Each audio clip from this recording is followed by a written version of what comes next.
Hey everybody, welcome to Let's Talk Markets with Dave Lauer. Pink is not with us this week. She'll be back next week, but I'm really excited to welcome Chris Giancarlo here to the show with us. We're here to talk cryptocurrency and CBDCs and to try and figure out how he has so many visitors coming to his house today. Thanks for joining us, Chris. Really appreciate you coming on the program. Chris is the former Great to be with you, Dave. chair. Yeah, thanks. Chris is the former chair of the CFTC.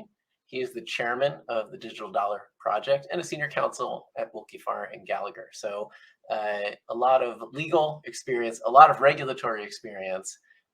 We tend to talk a lot about both of those things on the show. So I think this is going to be an interesting episode. I originally reached out to you because I had seen some of the interviews you were giving on CBDCs, central bank digital currencies. There's a lot of debate going on right now about cryptocurrencies in general, which I think we'll get to later on, and certainly about CBDCs specifically.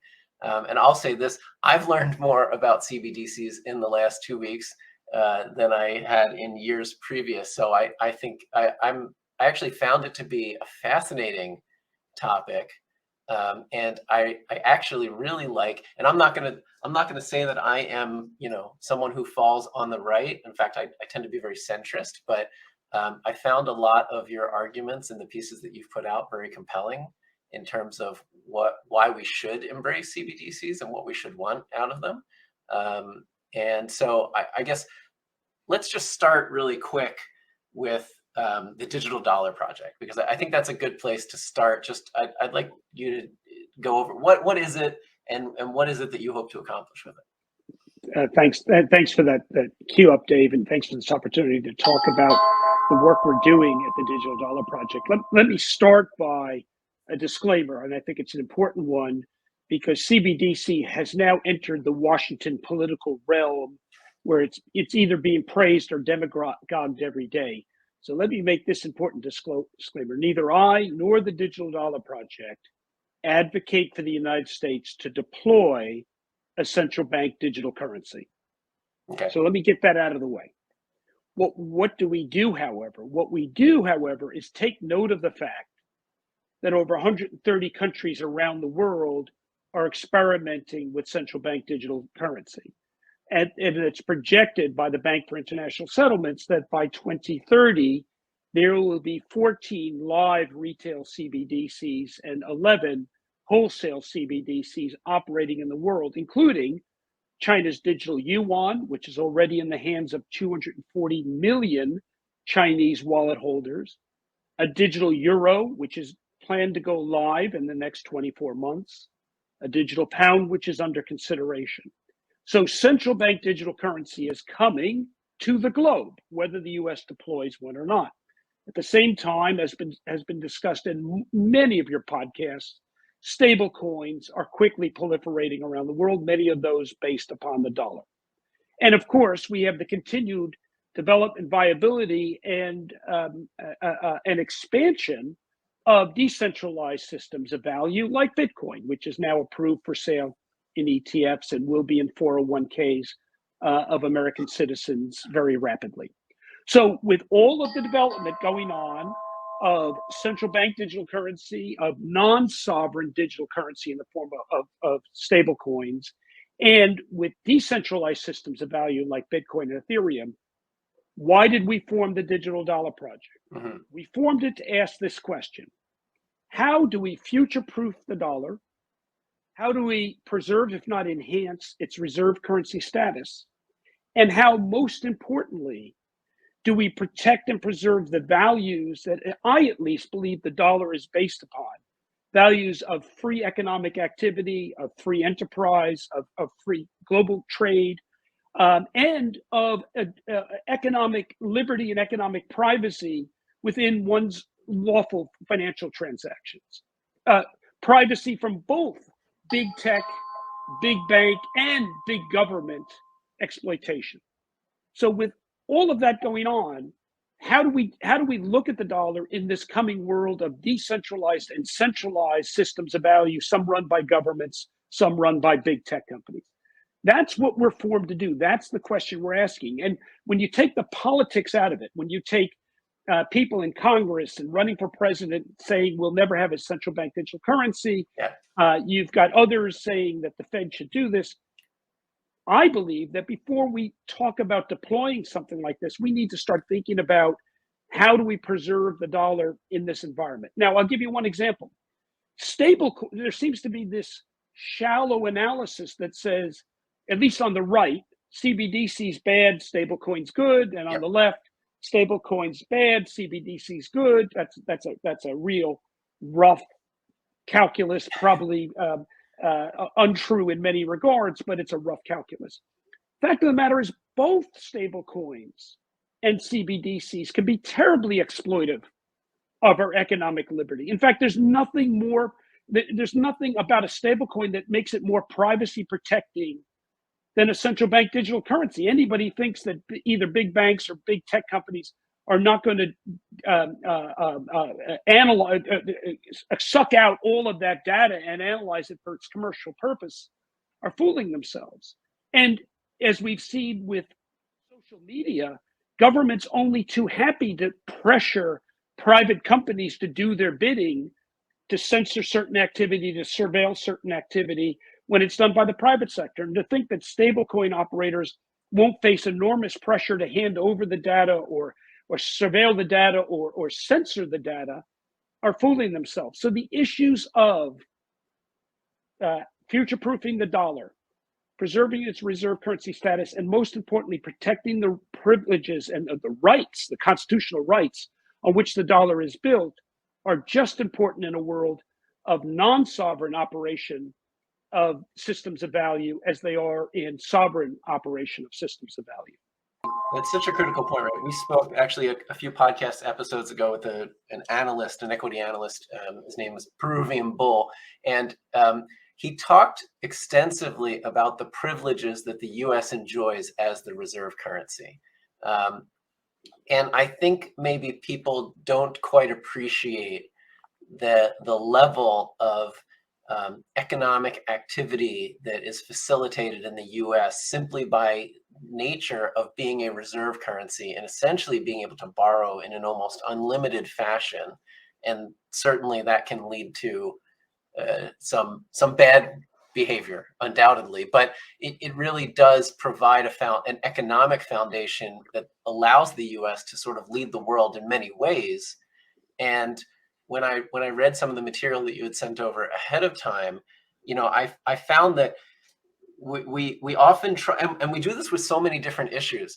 We often try and talk about, is something good or bad, but without reference to the alternative or the current system or a potential future outcome if we don't stay ahead of the curve, right? And I find this in finance. I think you could say the same thing about healthcare in many ways, and all sorts of other topics where we talk about, we don't want to let the government get its hands on something, but we're okay with tech monopolies having all of this information or all of this control over our lives without almost any accountability. Yeah, I've just come back from 2 weeks tour of Europe, meeting with government officials and others there. It's interesting. Europeans are hyper concerned about commercial exploitation of their data. They've got a very vaunted law, the GDPR. I don't remember what the initials stand for, but it's basically their privacy protecting law. And yet it's not well known that GDPR allows government to totally grab all the data. It only protects against commercial exploitation. Here on this side of the Atlantic, we're hyper about government exploiting our data, but we're only too happy to give it away to social media companies for nothing in return. For nothing. The reason I'm concerned, just as concerned, in fact, I wrote an op-ed, which I'll share the link with you, in The Hill this summer, saying there's a major flaw in the stablecoin legislation being passed by Congress, or it's still in a bill form. And that is simply, it says nothing about privacy. We're going to allow government agencies, both at the federal and state level, to license stablecoin operators and not impose a privacy protection regime on them. There may be a reason for that. and that is that government doesn't want them to be barred from invading privacy because government may want to lean on them to do just that in the way that it's done with social media platforms. Well, you cited this White House OSTP report in one of your pieces that said financial surveillance in the West is more like China's than many would like to admit. And you say it's time to reconsider today's privacy invasive financial surveillance regime and shift to intelligent enforcement. So, you know, I think those really that really resonates with me, and I think that a lot of people, at least at a theoretical level, want their privacy. I don't think many people take actions to preserve privacy because I know that I do, and it's onerous and it takes technological sophistication, and it also means you don't post pictures of your kids to social media, which a lot of people do, and that means you have to do things to share information in other ways. But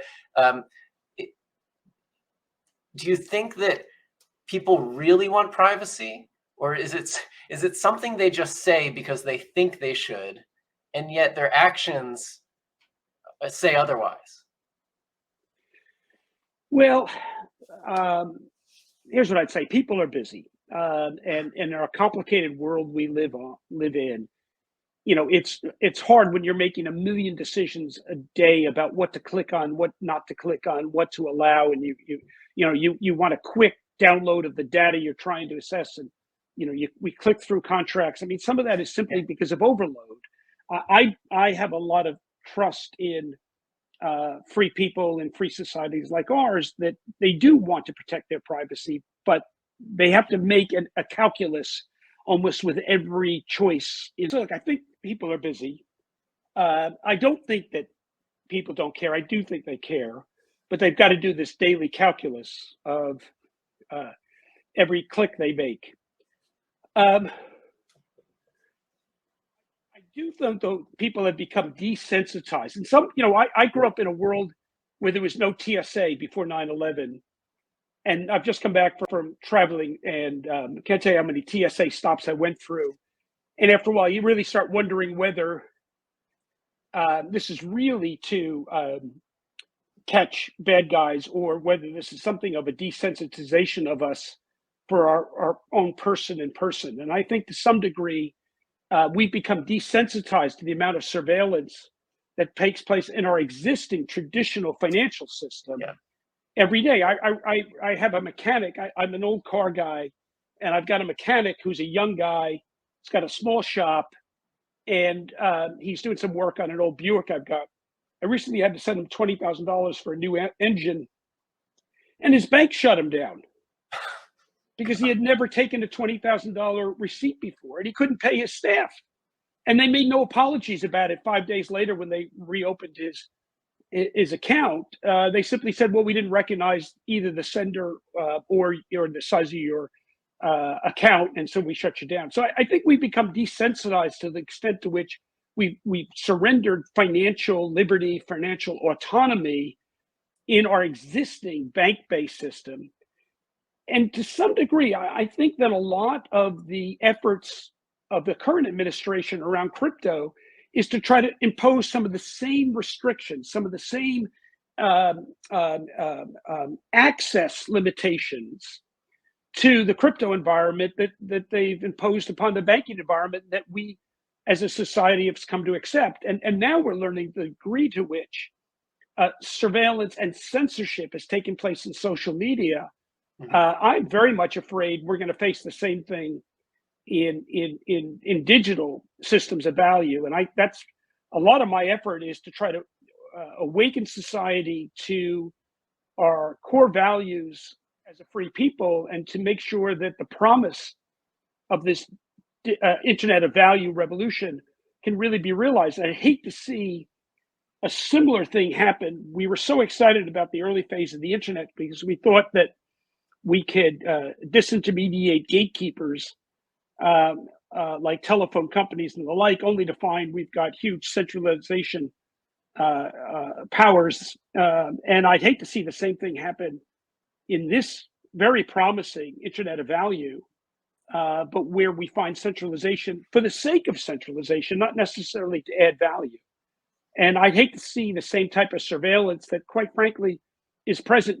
My friends who are big cash aficionados say, the great thing about cash is, under $10,000, you have freedom for surveillance. But, if you've ever walked into a bodega and look around, there's cameras there that are reading every Everywhere. cash transaction right down to the serial number. Right. So we've really lost a great deal of economic liberty in our existing system, and we want to make sure we don't sacrifice that in the internet of value to come. There's no question in my mind that an internet-based architecture of finance, banking, and money itself is coming. The old architecture of recording liabilities on bank or financial institution balance sheets isn't. I don't think it's in my mind it's going to happen.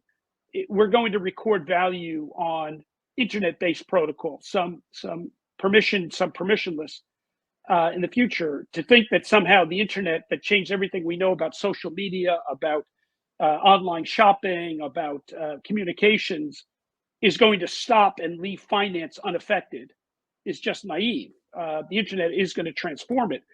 The real question is, what values will apply in this new system? Will they be the values of free people and free and democratic societies, or will they be the values that we've come to actually have to get used to in the last 20 years of a heavy degree of state and big corporation involvement in our economic choices, or as we've learned with the various controversies over COVID and masks, that orthodox views are acceptable, heterodox views have been suppressed. And I hope the same is not true about our economic choices in the digital future of money. So let's take a step back really quick, because we've been talking about it, but I think we should at least define and understand the basics of what is a CBDC. What is a central bank digital currency? A central bank digital currency is a digital currency. The technology can be various forms, from broad permissionless or permissioned, but the difference is the token itself enjoys the full faith and credit of the sovereign government. So that's It's a real not. fundamental difference from That's the fundamental Bitcoin, like a decentralized system. Yeah, it's not. You see ads on television for gold bullion coins, but they're issued by some flaky mint.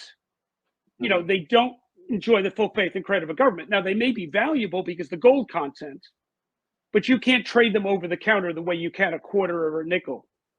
And a stable coin, it may be it may hold value because the issuer of it is holding dollars in some form, government debt or otherwise, but you're still relying on the issuer to support that value. What makes a central bank digital currency have value is that you have the full faith and credit of a government and its taxing authority and its revenue generating authority behind it. And its taxing authority, right? Someone once told me, yeah, people think that the US dollar is a fiat currency, it's backed by nothing, but in fact, it will keep you out of jail by allowing you to pay your taxes.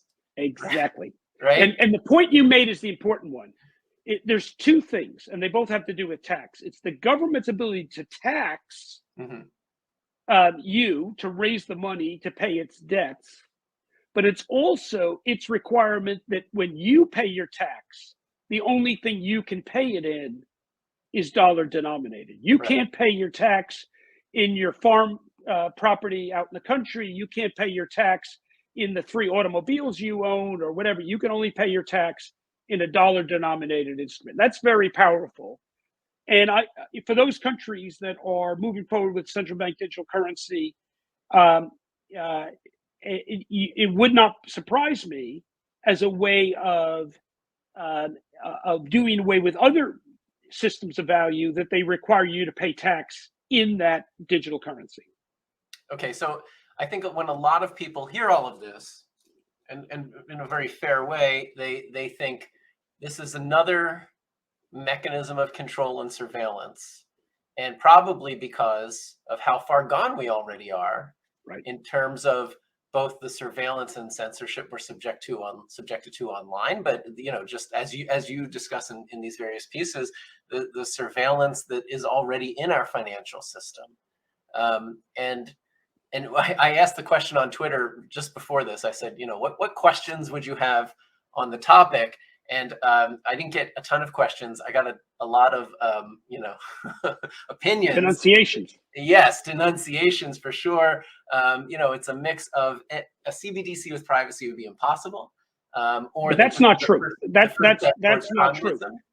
No. So some of the critics we'll of talk about that. CBDC, some of the critics of CBDC have in mind Chinese-style CBDC, and Yes. if in fact that's what the U.S. ever to deploy, that would be unacceptable. That would be a horrible thing. But we haven't crossed that path yet. And look, I respect those who say no way, no how CBDC, because they only can envision it being a freedom suppressing instrument. Correct. Yeah. But I'm not that far gone. I feel that now is the time to make the case and for a free people to lay down the standard by which, if a US CBDC were ever deployed, it must be based upon. And here's the point, Dave. Here's why I think my approach is worthwhile. Because in a world of CBDCs that are liberty suppressing instruments, in a world of stablecoins that are sucking all your data out and probably collaborating with government to censor and, if not certainly surveil, but if not censor your choices, either the non-sovereign or the sovereign that successfully rolls out a privacy protecting CBDC will win the hearts and minds of freedom loving people around the world. If the United States were to deploy a digital dollar and we can do it technically, there's no question about that. The question is whether we will do it politically.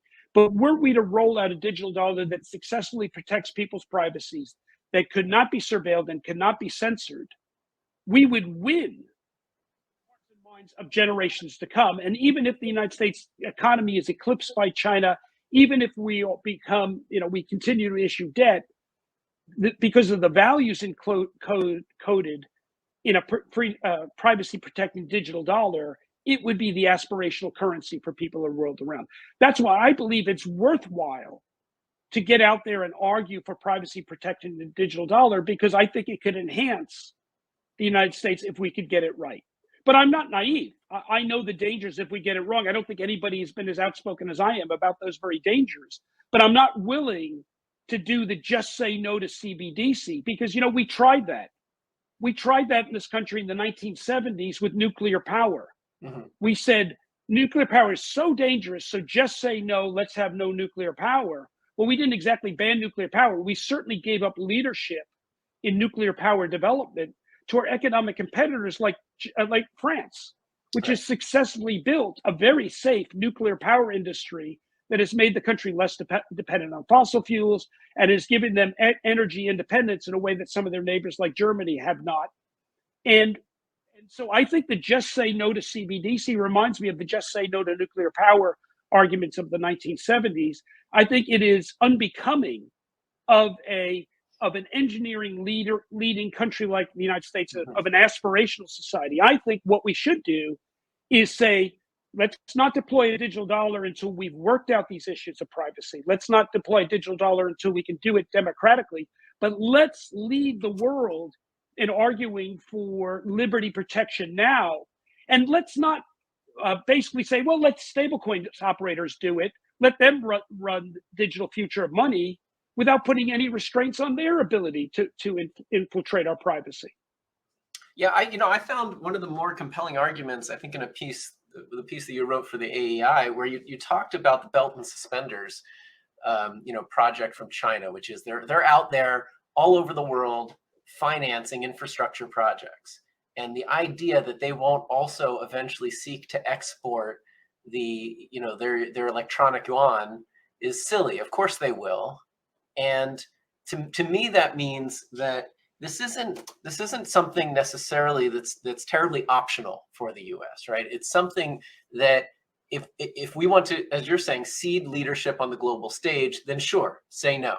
But if we want to be there, and if we believe our economic system is a better system, and our democratic values, in in so much as they're real, in reality, I think these days it's hard to argue that. But if we aspire to them, if we think that that is what we should always be reaching for, then we should be pushing back on China's expansion of its economic capabilities and its clear desire. I mean, it wants to eventually be the reserve currency, or maybe fight the US for reserve currency status. It's not even close to there yet because of capital controls and lack of economic freedom and all of that. And so we have this huge advantage that we can press as the US, but only if we do it in the right way.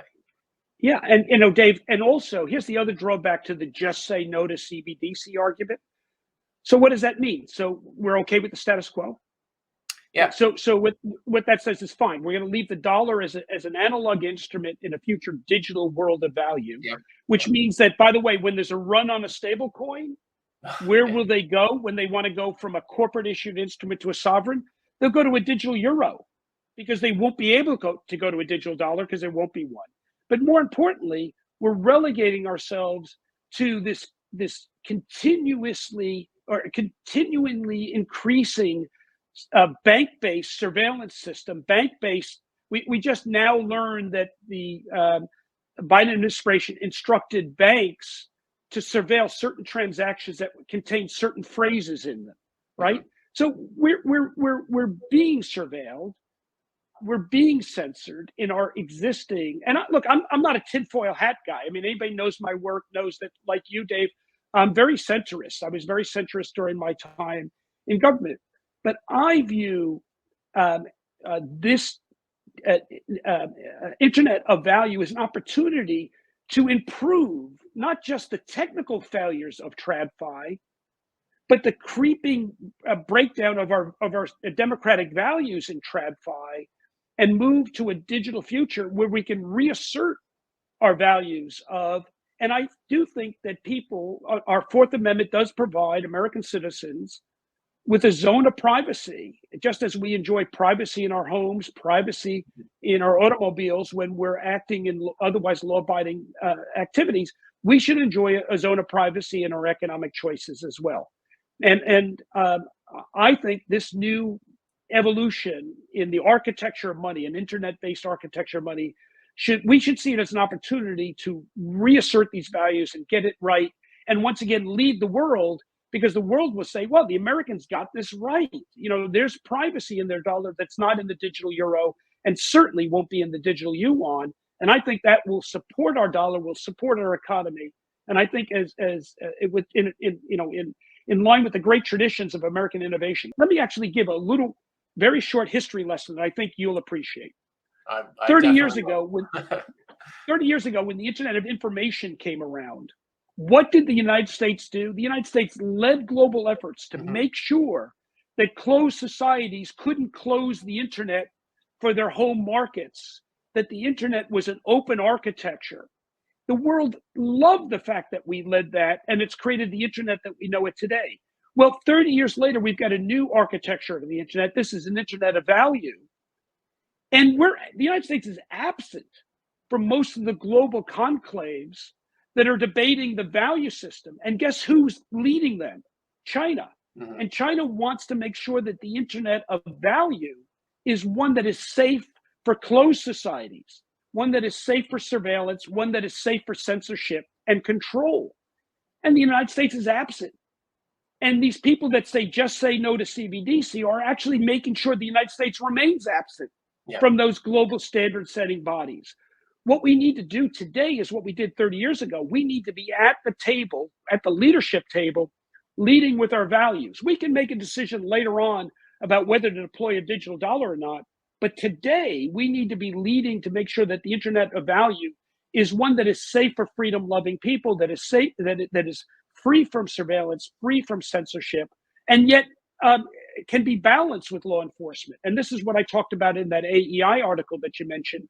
Because if we adopt some of the privacy protecting technologies, if we use big data analysis techniques to surveil traffic without having to identify individuals, we can actually make a privacy protecting Internet of Value very compatible with law enforcement, which all civilized societies want to see. Even those who may be opposed to CBDC will recognize the need for appropriate law enforcement. But we can get that right without relying on antiquated technologies like our current KYC, AML, for your audience, know your customer, anti-money laundering regime, which serves more to just keep uncredentialed people out of the system than it actually does a good job of protecting against money laundering. It's actually a very ineffective system for catching money launderers, but it's a very effective system for keeping 1.5 billion people who don't have credentialed identity outside access to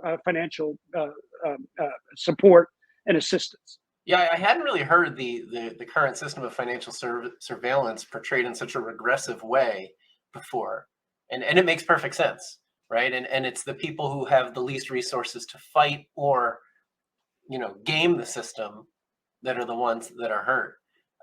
And then the piece that where you mentioned, and I get these are tough concepts, but zero knowledge proofs and homomorphic encryption are exactly the kind of at least keywords that I would be looking for in a system to protect privacy. I mean, we do have cryptocurrencies out there that are privacy coins today, things like Zcash or Monero, the type that can provide some level of privacy and shielding while still providing a public record and some level, I would say, of surveillance, but probably not the kind of surveillance that a centralized system would want in its CBDC.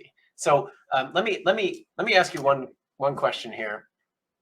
Let's say we can figure this out. We can actually get to some level of consensus that these are important values in a CBDC, and the government says, yes, we're going to design and build this CBDC, and it will protect privacy. It will use advanced technology, and that will bring the best of both worlds: privacy and security and freedom, with effective surveillance and prevention of crime. That sounds amazing, and I'm going to suspend doubt that that's possible, but let's say it is. But what we have seen historically is that surveillance moves in one direction, right? And it's rare in the U.S. to see government agencies or policy move towards less surveillance. And so even if you started out right, the force will be the inertia will be that something bad will happen, and the government will say, but now we need to go and peel this one thing back. And like you were talking about with TSA, that eventually we get desensitized to that. Do you think it's possible to do this in a way that is resistant to that? Or is it unfortunately and potentially inevitable that even if we get it right, over time, we'll lose that freedom? So technologically, it's possible. I come from a family of scientists and technologists. My brother, Charlie Giancarlo, was the CEO of Pure Storage, who was Chief Technology Officer of Cisco Systems for 18 years, has described to me a lot of these technologies. And he's quite certain, a lot of people, other engineers I talk to are quite certain that the technology is not the hard part. The hard part, raising the consciousness of free citizens to demand this in their financial transactions. And again, I really don't want to sound critical of the anti-CBDC folks, because I think their concerns are very, very legitimate. I share them. But it's a question of what do you do about it? Do you just throw your hands up and say, well, we'll just live with what we got because the future is too scary? Well, what we got's not so great. Yeah. I think what we got to do is come together as a society and demand of our government, in the way that generations before, in the way that our founders did, that our rights to our liberty, our freedom of choice, our private financial, just like our private social and family activities are none of the government's business. We need to do the same thing. And so I had the great honor to serve for 5 years in government and had a 30-year career on Wall Street. I'm now at the closer to the end of my professional life than I am to the beginning of it. And what I've set out to do is try to be a beacon for thinking about a future of the US dollar and what role it should play, and most importantly, the values. I often try to draw a distinction between the value of money and the values of money. Money is as much a social construct as it's a government issued instrument, and it carries with it social values. I would argue that the last 30 years of globalization, which has risen, in which more people have risen out of poverty worldwide than ever before in human history, only was possible because of the US dollar, serving as a standard reference for value, an acceptable instrument of global trade. And I don't think that would have happened without a perception that perhaps more than other currencies, the dollar stood for certain values of free enterprise, of global trade, and most importantly, of a degree of individual sovereignty over their economic activities using the dollar that they wouldn't have enjoyed with perhaps a yuan or other instruments. We need to stand up for those values. This digital future of money is going to be very different than the one we've known. It's no longer going to be built upon the balance sheets of large global banks, many of those American. It's no longer going to be safeguarded by a dollar that retains its value the way our government is printing money today. It may be less directed by our central bank as the central bank of the world's central banks. Sanctions, power, and there's a lot of controversy. Sometimes one could easily argue that they're overused and poorly applied.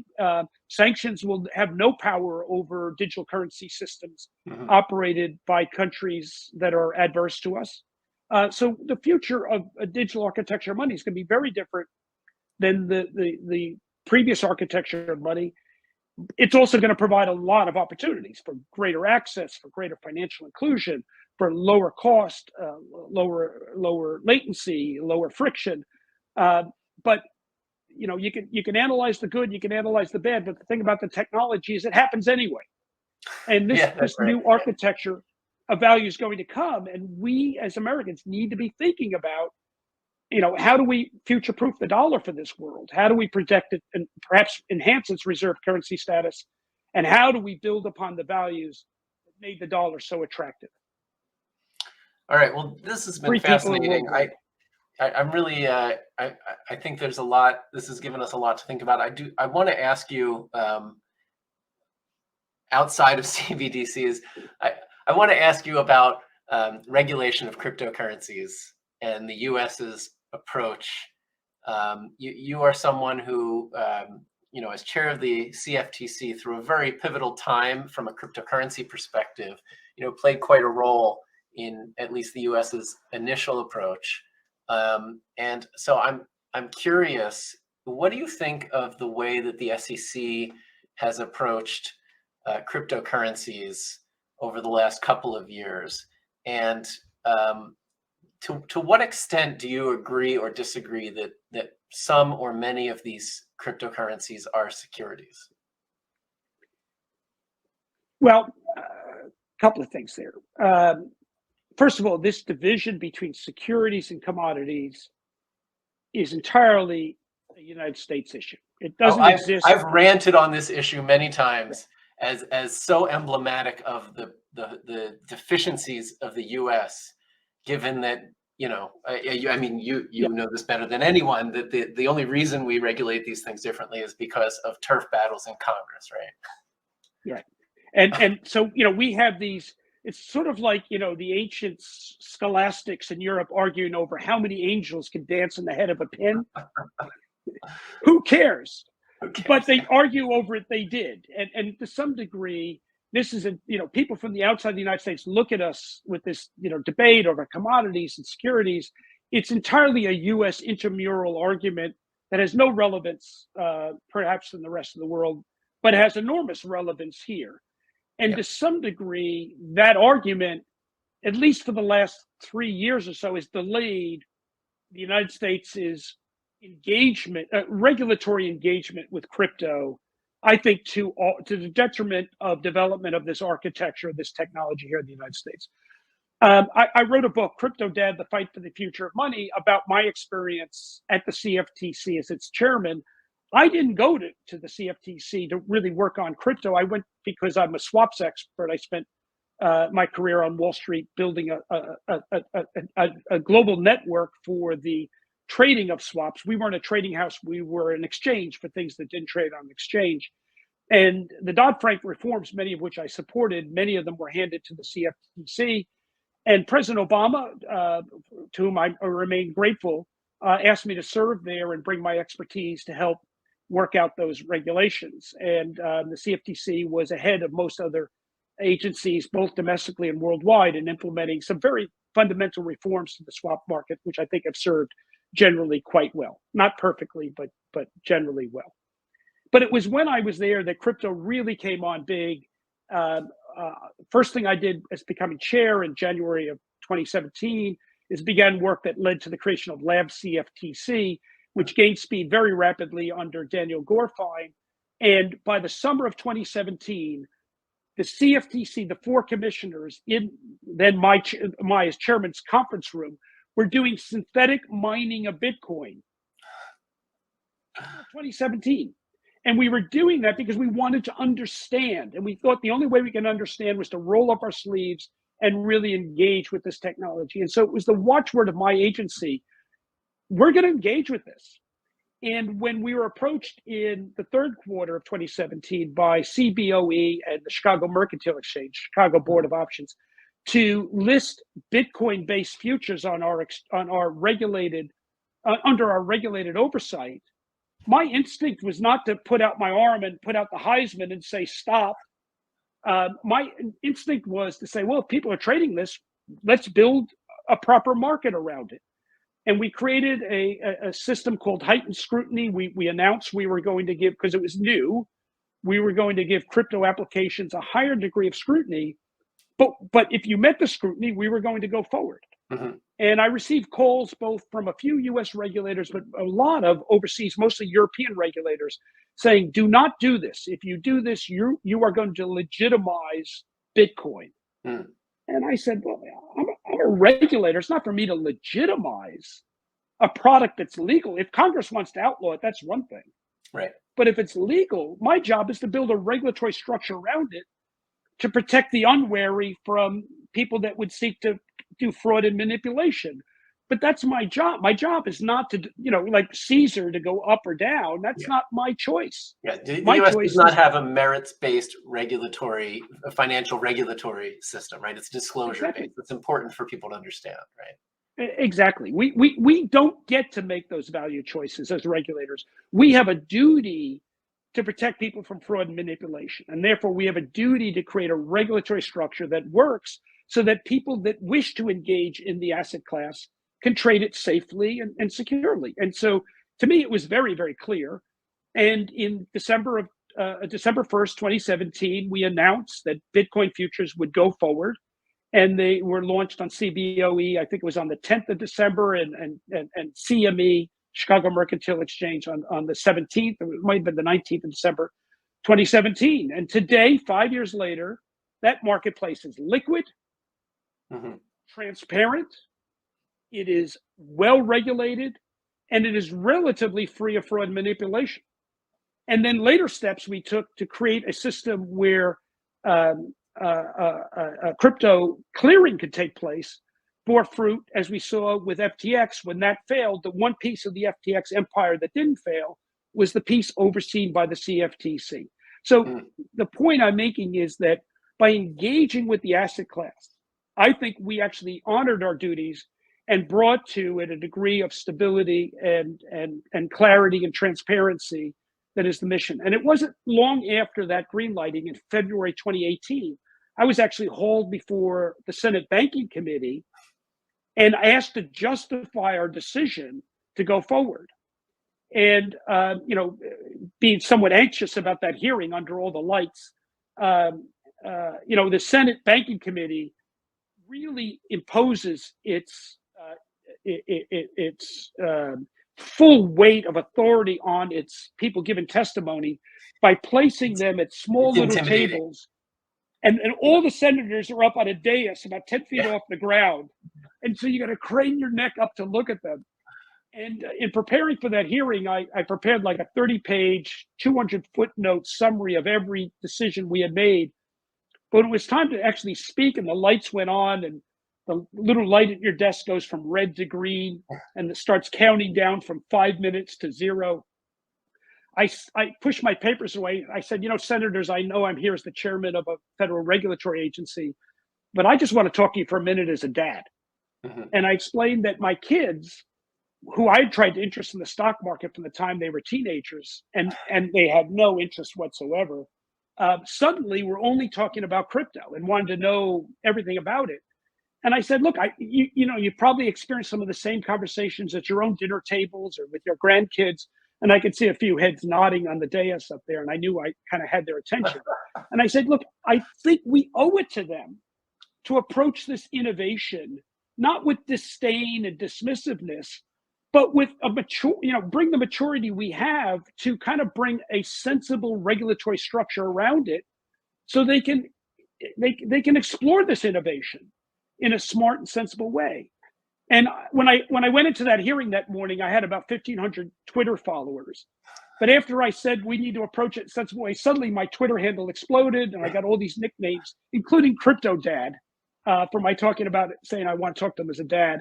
And that's where that name stuck and became the name of my book.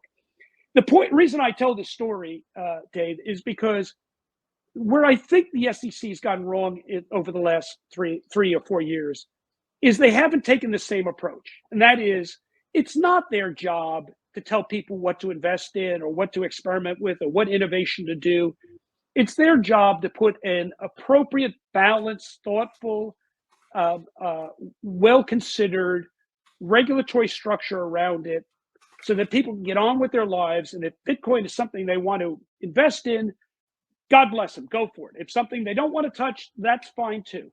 But it's not for the SEC to tell people what they're doing. And I think where the SEC has perhaps lost its way is in increasingly becoming a value-based regulator. And it's not just in crypto. I mean, this whole notion of accredited investors can invest in the best investments and everybody else is left to just already, the 4,000 or so publicly traded firms, I think is a type of paternalism that might be appropriate, in other jurisdictions, but I think it's inappropriate in an aspirational, freedom-loving society like the United States. And I think that, when I ever have the opportunity, it's the one thing I would approach the SEC to see that we kind of revisit that notion that the job of regulators is to tell people how they can invest. I think we need to get beyond that and make sure that information asymmetries are addressed, that people have the information they need, but that the regulator's job is to regulate, not to tell people what they can and cannot do with their money. But also at the same time, protect them from fraud, right? And protect and make sure that investors are protected. And I often sit here wondering, if it's not the SEC that should be doing that at this moment in time with cryptocurrencies, then who is it that really needs to step up? We talked with John Castiglione, who was at the New York Attorney General's office for many years, and he talked about state regulators and their ability, in fact, because they have that security commodity freedom, especially in New York. And that's a big part of my question is, what a lot of people agree with the SEC, a lot of people disagree. The ones who disagree, I just wonder, if it's not the SEC, then who is it that's supposed to be protecting investors today, while maybe, let's say, Congress gets its act together and finally gives a little clarity in terms of what should be done from a regulatory perspective. So you're absolutely right. Look, preventing fraud and manipulation is job number one for a regulator. And it's something I'm very proud of, because I think that the work we did around Bitcoin futures and eventually Ethereum futures has created markets that are well policed for fraud and manipulation. So I agree with you. But here's how I would tell your audience: if you want to think about because whether we like it or not, we do have this divide between commodities and securities in the United States. The way I think about it is the SEC's job is primarily to oversee the marketplaces for capital formation. That is somebody that has an idea, that's looking for funding, somebody who's got resources but doesn't necessarily have access to that idea, and they can it brings capital together to support innovation.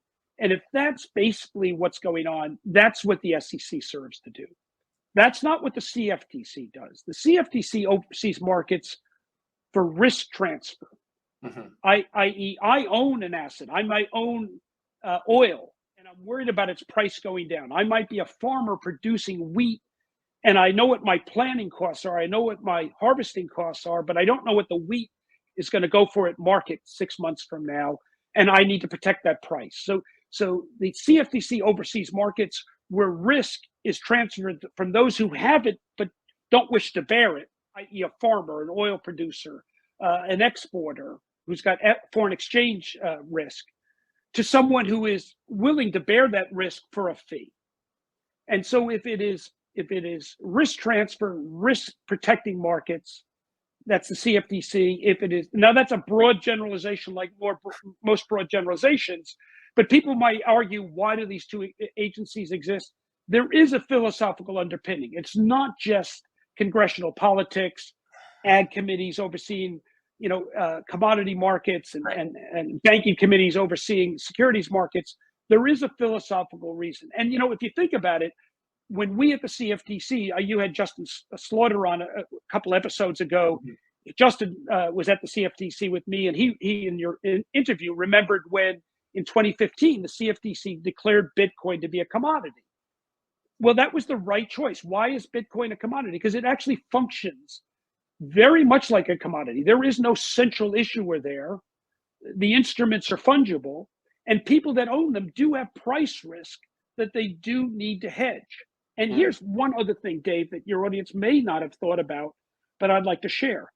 There's a reason why most of the world's commodities are priced in dollars. You might say to yourself, why is that?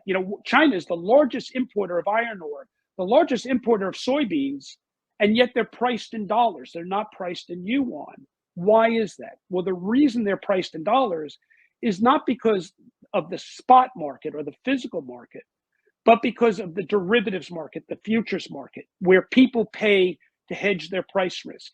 Those markets are mostly in Chicago, and they're dollar-based markets, and they're deep and liquid. The price of oil is not set at the pump. It's not set at the oil rig.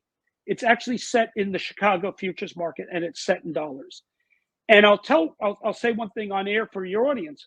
Another reason why I was determined to make sure we green-lighted Bitcoin futures, because as the world's first digital commodity, I wanted to make sure it was priced in dollars. Underpinnings for the US dollar is the fact that most of the world's commodities are priced in it. Therefore, countries have to hold dollars. Well, I wanted to make sure as more and more central banks start holding crypto, that it's priced in dollars. And so by getting ahead of the rest of the world in greenlighting a Bitcoin futures market, we made sure it was priced in dollars. So we at the CFTC kind of have an instinct to be early. And that's fine. It suits the agency well. I'd like to see the SEC develop an instinct not to be late. And unfortunately, I think they failed that test so far. That's a tough one. Yeah, I think that's a tough one. Well, Chris, thanks again for joining us. This has been a fascinating conversation. I hope everyone's enjoyed it as much as I have. And we really appreciate you taking the time.